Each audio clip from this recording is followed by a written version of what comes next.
Aí conta-se esse prazo de 15 dias, beleza? Então 15 dias é o prazo que a pessoa tem desde que comprou o veículo para registrar ele. A comprovação do licenciamento poderá ser feita pelo CRLV, Certificado de Registro de Licenciamento Veicular, do exercício correspondente, que é o certificado de licenciamento anual, e pelo sistema de consulta junto ao Renavan Ciodes. Então, como você comprova o licenciamento do veículo? Você olhando o CRLV, se ele está atual, né, do ano, em exercício, ou você também comprova através de consulta aos sistemas. Você pede o Ciodes para puxar, verificar a placa no Detranet, né? Você puxa pelo Renavan do veículo. O porte dos comprovantes de pagamento do IPVA, seguro obrigatório, taxa de licenciamento e multas do exercício, não comprova o licenciamento. Isso é importante, isso aqui cai em prova. Porque o cara está aportando os documentos de IPVA, né, as taxas, as multas, e mesmo que esses documentos estejam lá como pagos, aí você vai olhar no sistema está como irregular, está como atrasado, qual que você vai tomar como base? Você vai sempre tomar como base o sistema. Então, o porte dos comprovantes de pagamento, né, de IPVA, seguro, taxa de licenciamento e multas, não comprova o licenciamento. Visto que, havendo restrições junto à autoridade de trânsito, o veículo não será considerado licenciado. Então, se tiver alguma restrição lá, autoridade de trânsito, administrativa, restrição de venda, né, se tiver algum outro tipo de restrição, mesmo ele portando esses documentos, vai ser considerado como veículo não licenciado. Beleza? Então tem gente que às vezes é pego aí no trânsito aí com licenciamento vencido, aí na hora ali do ato da fiscalização ele quer pagar. Aí ele paga ali na hora do ato. Então vai ser considerado veículo licenciado? Eu vou ter que liberar o veículo? Não. Porque o sistema, gente, tem um prazo que demora a entrar no sistema. Mas no ato da fiscalização, o veículo estava irregular. Ele estava irregular. Se fosse na hora que entrasse no sistema que o veículo estava pago, o cara ali na hora da fiscalização pagou e já, é automático, já entrou lá como regular no sistema. Aí beleza. Aí estaria tranquilo para você não multá-lo, né? Para liberar das medidas administrativas, né, e das penalidades. Só que não. Então não adianta a pessoa querer pagar ali na hora e pedir para ser liberado. Que o veículo vai ser considerado, no ato da fiscalização, ele estava irregular. Mesmo que a pessoa pague ali na hora, né, via Internet Bank. Beleza?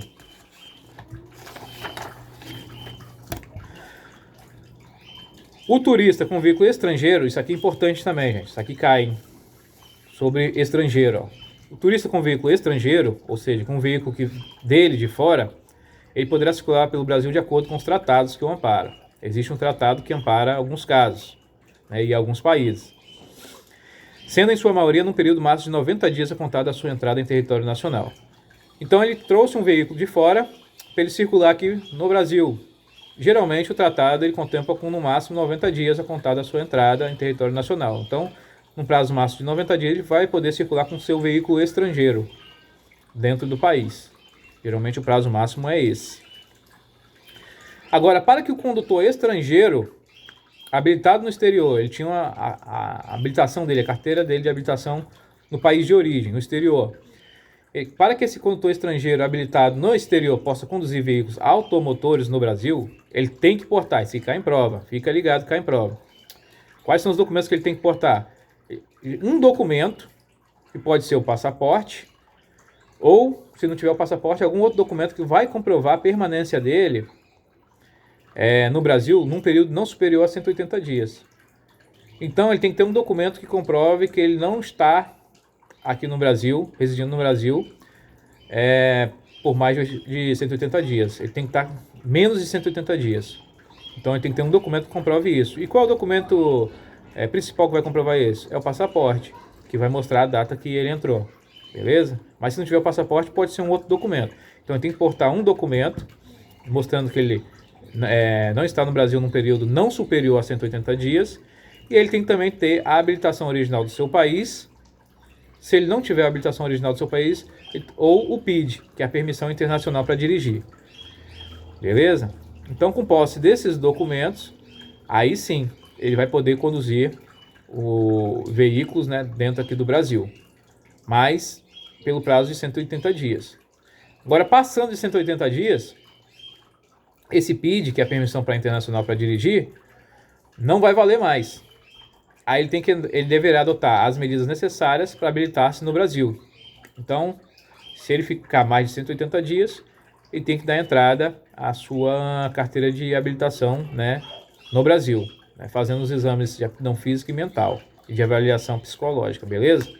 Então, fica atento isso aí. Menos de 180 dias, ele pode dirigir com a permissão, né?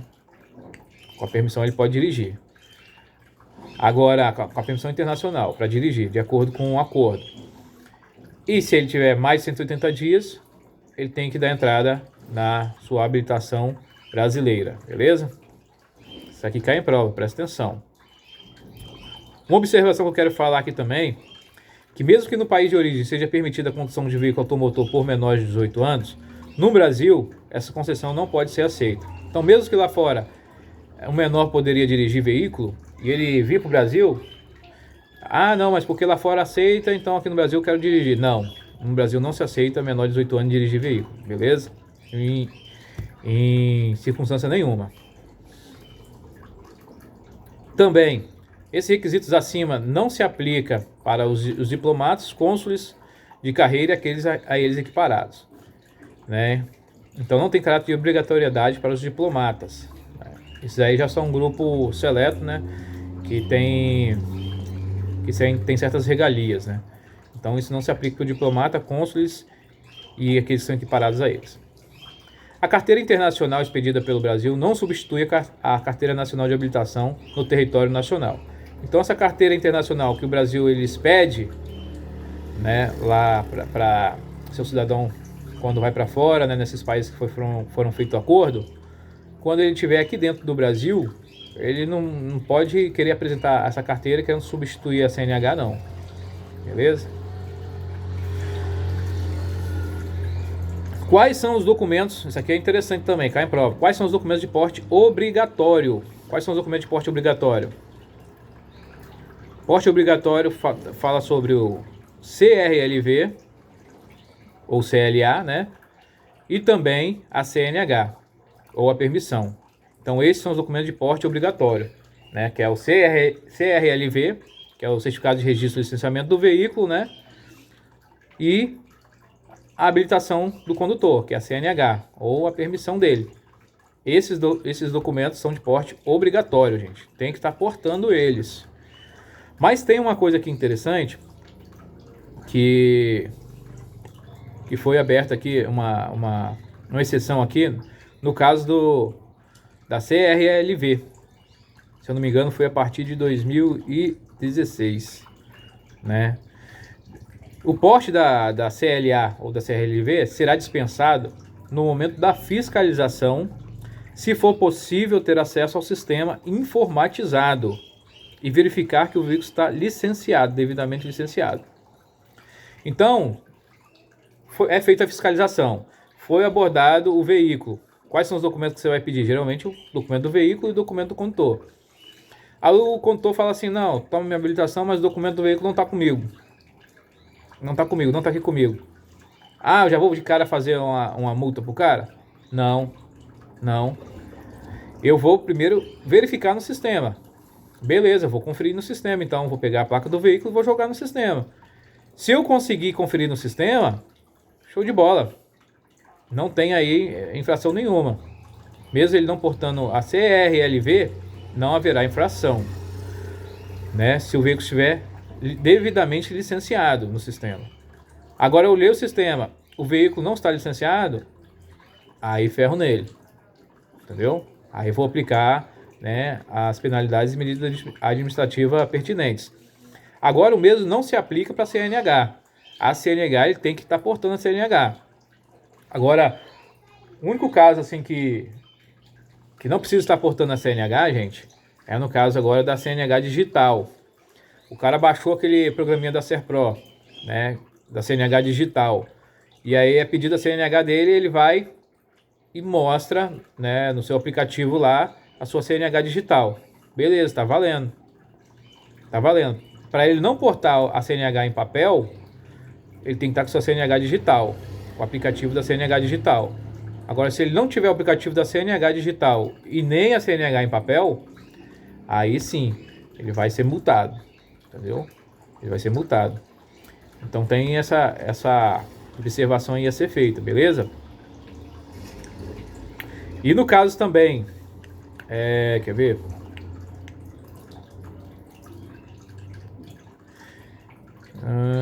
Havendo indício de alguma fraude ou adulteração nos sinais de identificação do veículo que configure crime, deverá encaminhar a situação à delegacia de polícia. Então você está fazendo a fiscalização do veículo, né? Você vai olhar todas as informações, né? Todos os elementos de identificação você vai conferir. A placa, o lacre, as inscrições no vidro, o chassi, né? Você vai conferir tudo. E aí você viu que há indício de fraude, né? Intencional. Há indício de fraude intencional e o veículo foi adulterado. O que você vai fazer? Você vai encaminhar para a delegacia de polícia. Você vai confeccionar, além de você confeccionar aí as multas pertinentes, você vai encaminhar para a delegacia de polícia, porque pode se enquadrar como crime, beleza? Na hipótese de falta de CLA, que é o Certificado de Licenciamento Anual, onde se verifique a infração falta de registro ou devido licenciamento, o policial militar não poderá lavrar 2 AITs, mas tão somente o AIT sem o devido licenciamento, uma vez que nesse caso não haverá CLA a apresentar, devendo ser informada a ausência deste documento no campo complemento da infração do AIT. Caso não porte CRLV e não haja como constatar a situação do veículo junto ao Detranet, o policial se verá obrigado a identificar o condutor, lavrar o AIT e o GRV, antes que ele saia do local, para buscar o documento de porte obrigatório. Então, gente, ele está falando aqui o seguinte: o cara não estava portando o documento de certificado de licenciamento e registro do veículo. Ele não estava portando esse documento. E aí, ele também viu aqui que o veículo, por do sistema, não estava licenciado. Não estava devidamente licenciado. Então ele vai fazer 2 multas. Uma para não portar e o outro porque o veículo não está licenciado. Não. Ele só vai fazer uma multa do veículo sem o licenciamento devido. Porque se ele está sem o licenciamento devido, ele está sem o documento, né, atual dele de licenciamento. Né? Automaticamente se presume-se isso. Então não precisa de fazer 2 multas, é uma multa só. Beleza? É isso que ele está falando aqui.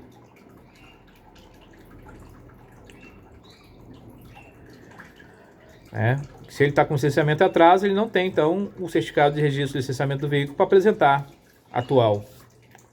Então você só vai fazer uma multa, não 2. E agora, caso ele não porte o certificado de registro do veículo, ele não está portando o certificado de registro do veículo, e aí você tentou puxar no sistema e você não conseguiu, porque o sistema está inoperante, né? O sistema está fora do ar, e não tem como você constatar a situação do veículo no Detranet, o que você vai fazer? Você vai identificar o condutor, você vai lavrar a AIT, porque você não conseguiu puxar o veículo e ele está sem o certificado de registro dele, então não tem como provar que o veículo está licenciado. Então você vai lá identificar o condutor, você vai lavrar a AIT e você vai fazer a GRV, que é a guia de remoção do veículo. Esse veículo ele vai ser removido para um pátio credenciado, beleza? Então antes dele buscar o documento de porte obrigatório, vou lá em casa buscar, vou sair, não. Você vai ter que fazer esse trâmite aqui. Você vai fazer a AIT, a GRV e remover o veículo, entendeu? E aí o operador do CIODES é que vai ter que solicitar ao oficial COP para constar em relatório o período em que o sistema esteve inoperante. Então o operador do CIODES vai ter que pedir o oficial COP para botar no relatório dele. Para quê? Para futuras apurações de responsabilidade. Beleza?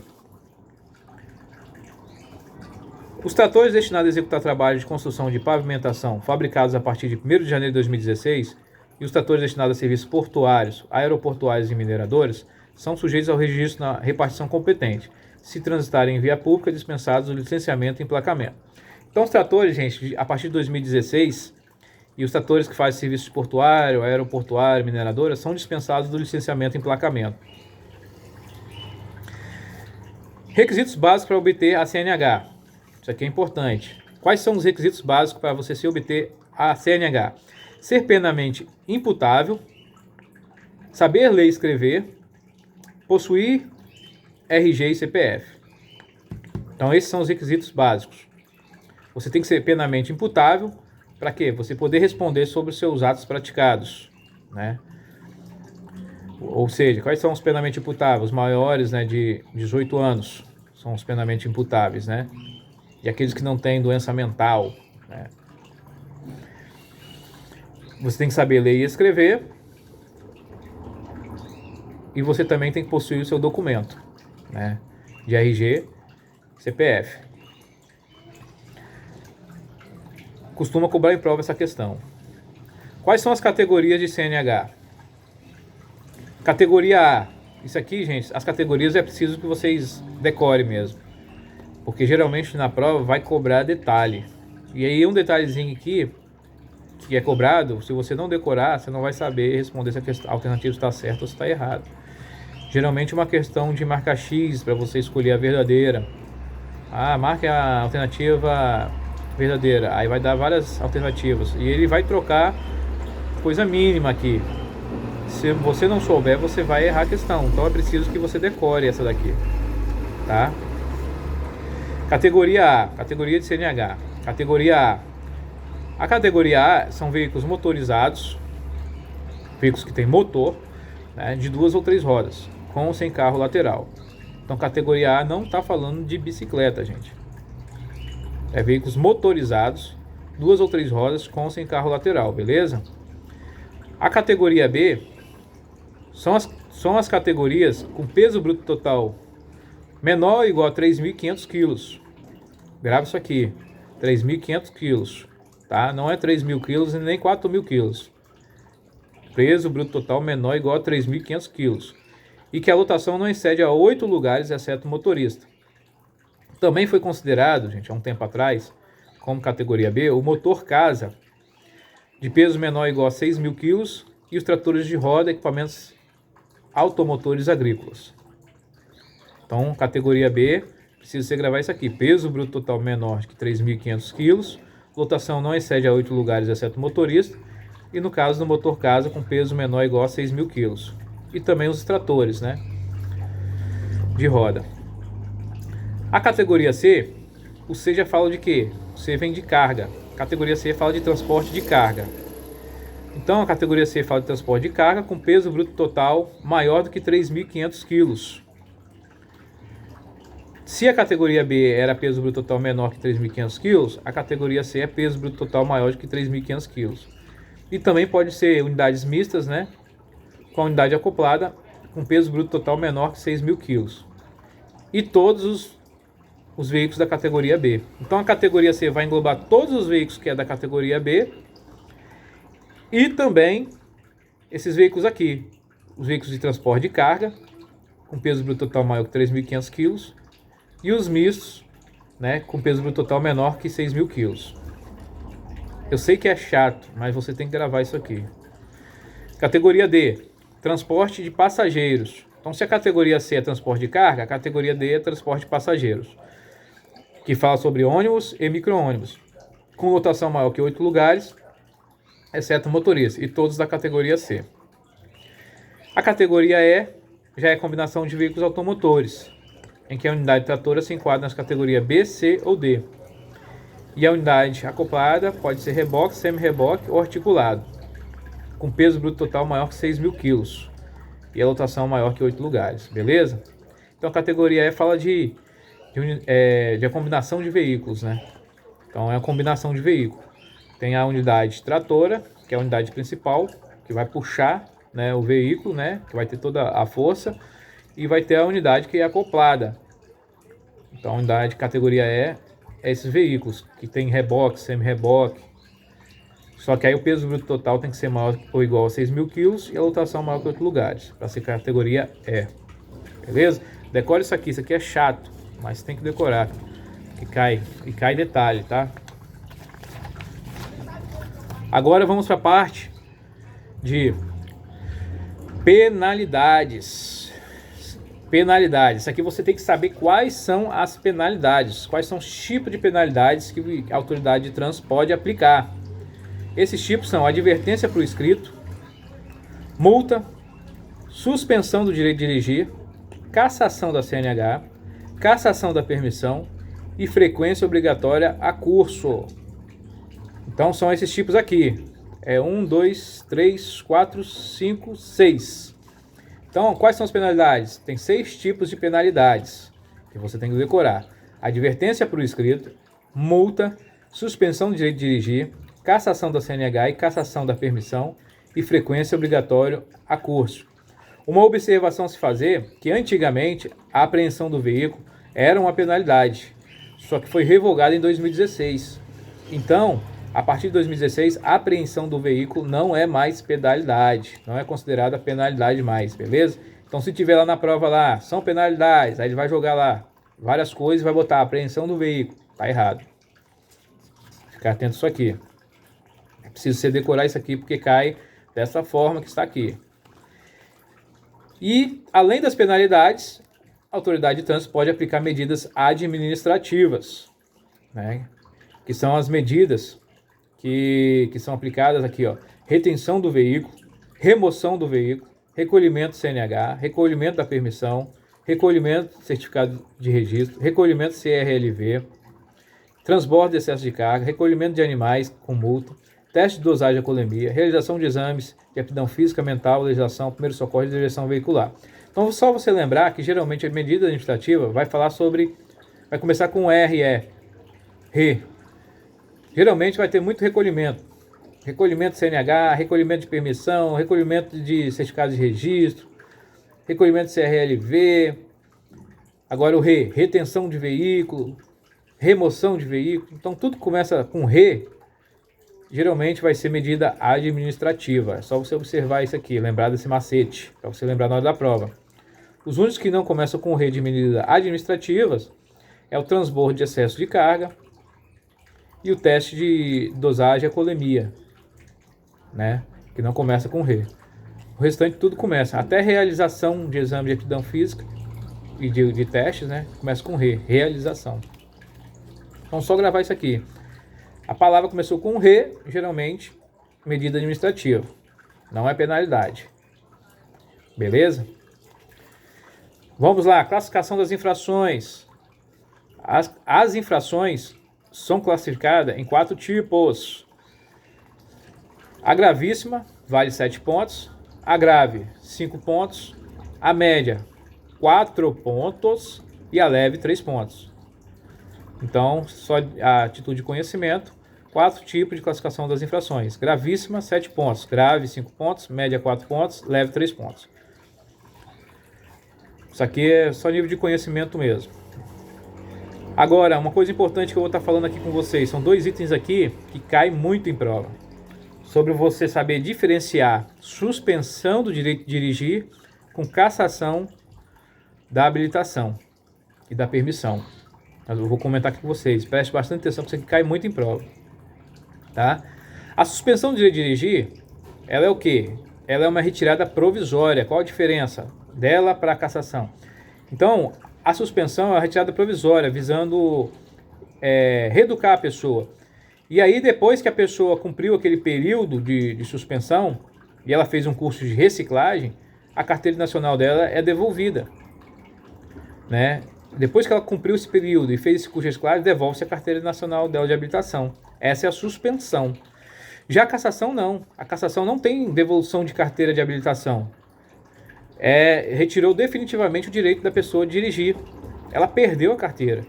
Então, para ela conseguir dirigir de novo, ela vai ficar um período aqui, né, sem poder dirigir. Cumprido aquele período e feito os devidos cursos, né, de reciclagem, ela vai ter que fazer novamente o processo de habilitação. Ela vai ter que conseguir uma nova carteira de habilitação.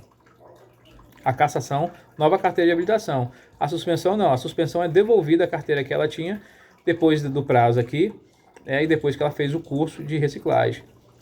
Beleza? Então a diferença entre suspensão e cassação é basicamente essa. Só que a suspensão, ela tem alguns quesitos para que ocorra essa suspensão. O primeiro é quando o condutor atinge 20 pontos em infrações de trânsito, no período de 12 meses. Então, no período de 12 meses, de um ano, ele atingiu 20 pontos, somando aqui esse ponto das infrações, né? Eu disse para você quais são as infrações. Então, atingiu 20 pontos no período de 12 meses, suspenso o direito de dirigir. E também, a segunda hipótese, é quando acontece de forma imediata por infrações que prevêem essa penalidade. Então, ele cometeu algumas infrações aqui, vai acontecer a suspensão de forma imediata. E quais são essas infrações? É importante você dar uma lida nessas infrações e decorar ao menos 3. Porque se eles pedir para você descrever, porque isso aqui pode ser uma questão discursiva, e você tem que saber pelo menos 3, que eles vão pedir assim, cite 3 hipóteses de suspensão imediata da CNH. Aí eles não vão pedir para você escrever tudo. Mas é bom você saber decorado pelo menos umas 3 e ler tudo para quê? Para que se tiver alguma questão de marcar, você saiba que aquela questão ali você leu e que tinha, entendeu?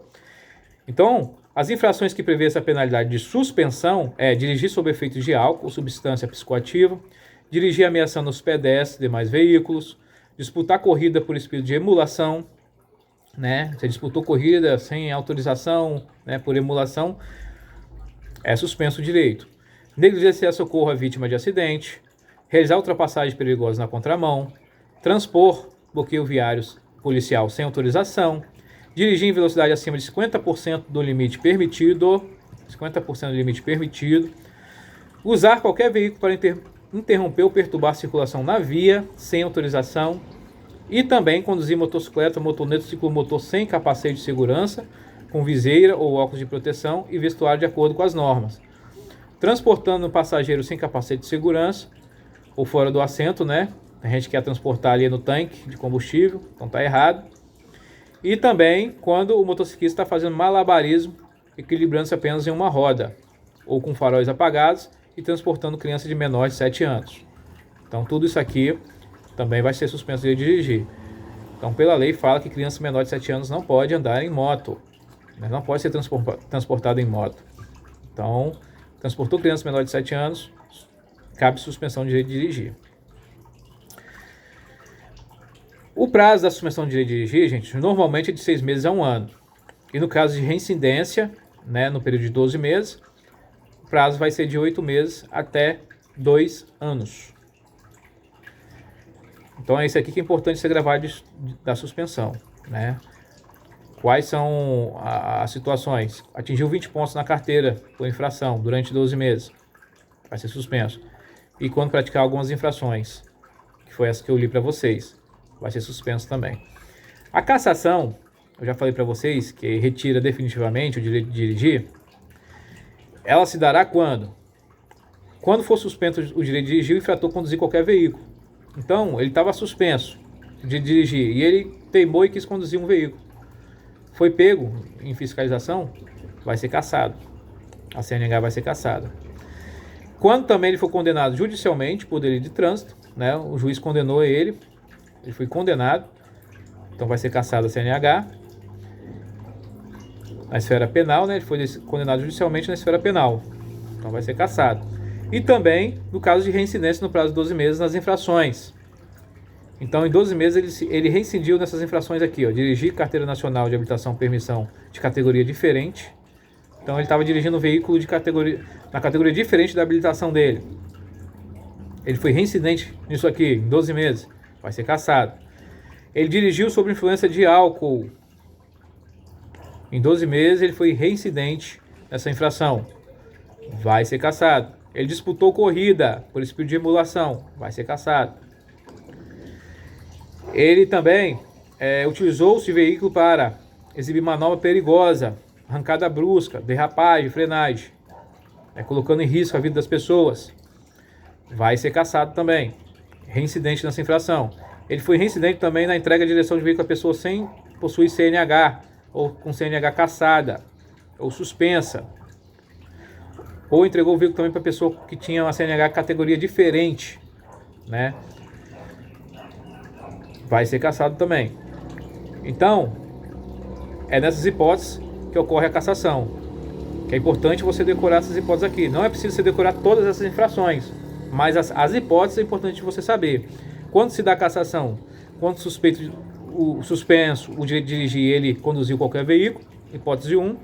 Quando foi condenado judicialmente por delito de trânsito, hipótese 2. E no caso de reincidência em algumas infrações. E quais infrações? Grava umas 3 só, que é dirigir com a carteira nacional de habilitação de categoria diferente, dirigir sob influência de álcool e disputar corrida por espírito de emulação. Então ele foi reincidente nessas 3, vai ser cassado. Beleza? E qual o período da cassação? Geralmente a cassação tem um período de 2 anos. 2 anos é o período da cassação. Decorrido 2 anos, e depois de realizado o curso de reciclagem, o condutor poderá requerer sua reabilitação. E ele vai submeter todos os exames necessários à habilitação. Beleza? Então é isso aí que você precisa de entender sobre suspensão e cassação. São obrigatórios cursos específicos para os condutores de transporte coletivo de passageiros, transporte escolar, transporte de produto perigoso, condução de veículo de emergência e transporte de carga indivisível. Então, nesses casos aqui, tem curso específico para esses condutores. As penalidades serão impostas ao condutor, né? Em quem eu posso aplicar penalidade? Ao condutor, ao proprietário do veículo, ao embarcador e ao transportador. Então, essas 4 pessoas, eu posso aplicar penalidade a elas: condutor, proprietário, embarcador e transportador. Beleza? Proprietário, ele vai caber sempre a responsabilidade sobre a regularização e condições do veículo para transitar. Então, de quem é a responsabilidade de regularizar o veículo, fazer que ele esteja com suas características corretas, de colocar o veículo em dia, né, com documentação em dia. De quem é a responsabilidade? Do proprietário. E o interessante também, que foi colocado como responsabilidade também para proprietário, a respeito da habilitação legal e compatível de seus condutores. Então, cabe ao proprietário ele verificar se a pessoa que vai dirigir seu veículo está habilitado e se a habilitação dele é compatível com o veículo que ele está dirigindo.